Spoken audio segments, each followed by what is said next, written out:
અરે ધક્કો માર્યો એટલે શેઠાણી ગયા સીધા ગંગાજી હવે ગંગાજી માં ગયા અને થોડો આગળ ગયા અને ગંગા શેઠાણી તો તળાવમાં માંડ્યા ભાઈ શેઠ તો હાવ લાચાર થઈ ઉભા રહ્યા મેં ધક્કો ન માર્યો તો સારું હતું અને હાવ બે બાકડા થઈ ગયા હવે ગંગાજી ની અંદર હોકળ પકડી અને હું નાતો તો મેં વિચાર કર્યો કે ભાઈ હમણાં જાતી રહેશે આ તરણમાં નહીં જવાની પણ હમણાં જો ભમરી આવશે ને તો બેન હમણાં પાછી આવશે એટલે તણાતી કઈ હોમેથી ભમરી આવી ને તો બેનો પાછી આવી જેવી પાછી આવી એવી મેં ગંગાજીમાં હોકલ આ પગ હતો ને એ હોકલ ને ભરાયો અને મું થઈ ગયો લોગો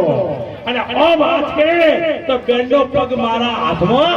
આવી ગયો પગમાં હાથમાં આવી ગયો જાળવી મેં કીધું હવે ભાઈ જો આ પગ મેલો તો આ જાય અને મારી હોકળ છૂટે તો ભૂઈ જાઉં એટલે જાળવી આસ્તે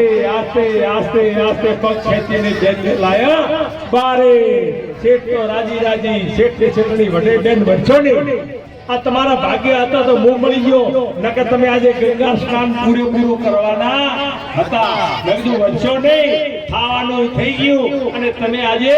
બચી ગયા ઈ વાતને 5 વર્ષ થઈ ગયા ઈ બેન ને 2 દીકરા છે અમદાવાદ ની અંદર મોટો સાઈબાગ ની અંદર ઘર છે ઈ બેને ગંગા પૂજન કર્યું જબરદસ્ત હવન કરાયો અને મને બોલાયો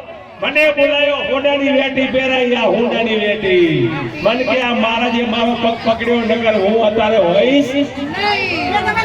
બોલો ગંગાજી મહાત કી જય